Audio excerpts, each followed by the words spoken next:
Chapter 6. Remarkable Incident of Doctor Lanyon. Time ran on. Thousands of pounds were offered in reward for the death of Sir Danvers was resented as a public injury, but Mr. Hyde had disappeared out of the ken of the police as though he had never existed. Much of his past was unearthed, indeed, and all disreputable. Tales came out of the man's cruelty, at once so callous and violent, of his vile life, of his strange associates, of the hatred that seemed to have surrounded his career, but of his present whereabouts not a whisper. From the time he had left the house in Soho on the morning of the murder, he was simply blotted out. And gradually, as time drew on, Mr. Utterson began to recover from the hotness of his alarm and to grow more at quiet with himself. The death of Sir Danvers was, to his way of thinking, more than paid for by the disappearance of Mr. Hyde. Now that the evil influence had been withdrawn, a new life began for Dr. Jekyll. He came out of his seclusion, renewed relations with friends, became once more their familiar guest and entertainer, and whilst he had always been known for charities, he was now no less distinguished for religion. He was busy. He was much in the open air. He did good. His face seemed to open and brighten, as if with an inward consciousness of service, and for more than 2 months the doctor was at peace. On the 8th of January, Utterson dined at the doctor's with a small party. Lanyon had been there, and the face of the host had looked from one to the other as in the old days when the trio were inseparable friends.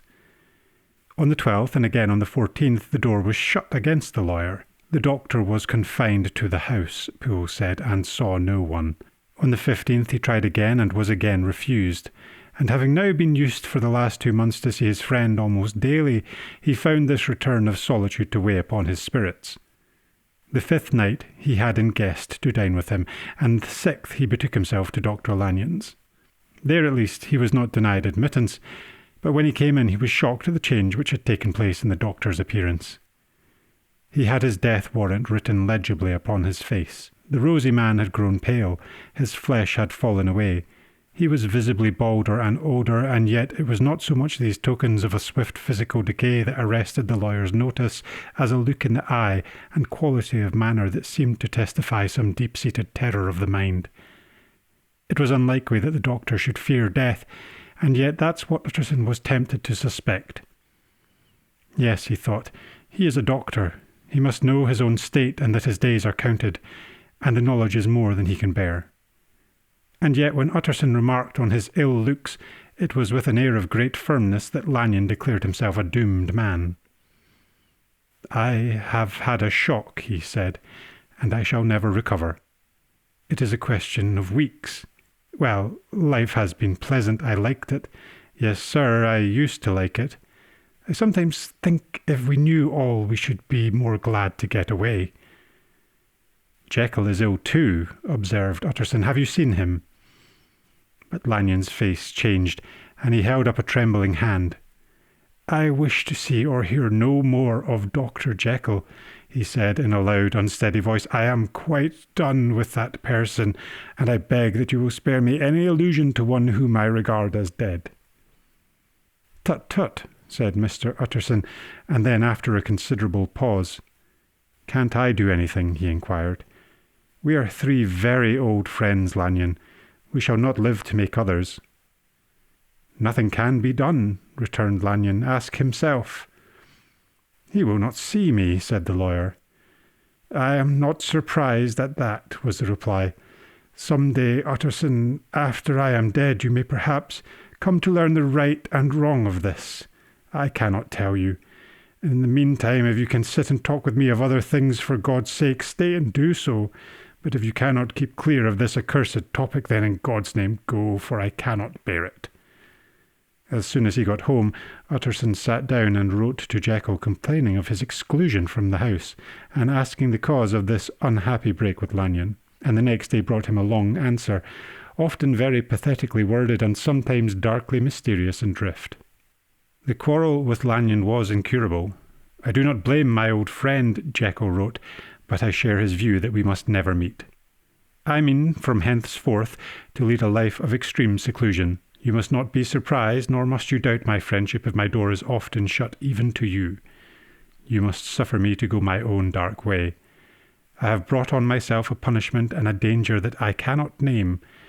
If I am the chief of sinners, I am the chief of sufferers also. I could not think that this earth contained a place for sufferings and terrors so unmanning, and you can do but one thing, Utterson, to lighten this destiny, and that is to respect my silence."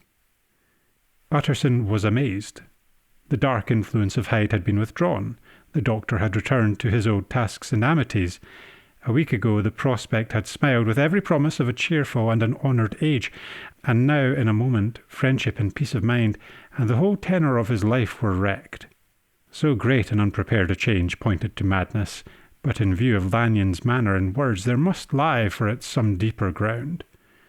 A week afterwards Doctor Lanyon took to his bed, and in something less than a fortnight he was dead. The night after the funeral, at which he had been sadly affected, Utterson locked the door of his business room, and sitting there by the light of a melancholy candle, drew out and set before him an envelope addressed by the hand and sealed with the seal of his dead friend. Private, for the hands of J. G. Utterson alone, and in case of his predecease to be destroyed unread. So it was emphatically subscribed, and the lawyer dreaded to behold the contents. "I have buried one friend today," he thought. "What if this should cost me another?" And then he condemned the fear as a disloyalty and broke the seal. Within there was already enclosed, likewise sealed and marked upon the cover as not to be opened until the death or disappearance of Dr. Henry Jekyll. Utterson could not trust his eyes. Yes, it was disappearance. Here again, as in the mad will which he had long ago restored to its author, here again were the idea of disappearance and the name of Henry Jekyll bracketed. But in the will that idea had sprung from the sinister suggestion of the man Hyde. It was set there with a purpose all too plain and horrible. Written by the hand of Lanyon, what should it mean? A great curiosity came upon the trustee to disregard the prohibition and dive at once to the bottom of these mysteries. But professional honour and faith to his dead friend were stringent obligations, and the packet slept in the inmost corner of his private safe. It is one thing to mortify curiosity, another to conquer it, and it may be doubted if from that day forth Utterson desired the society of his surviving friend with the same eagerness. He thought of him kindly, but his thoughts were disquieted and fearful. He went to call indeed, but he was perhaps relieved to be denied admittance. Perhaps in his heart he preferred to speak with Poole upon the doorstep and surrounded by the air and sounds of the open city, rather than to be admitted into the house of voluntary bondage and to sit and speak with its inscrutable recluse. Poole had indeed no very pleasant news to communicate. The doctor, it appeared, now more than ever confined himself to the cabinet over the laboratory, where he would sometimes even sleep. He was out of spirits. He had grown very silent. He did not read. It seemed as if he had something on his mind. Utterson became so used to the unvarying character of these reports that he fell off little by little in the frequency of his visits.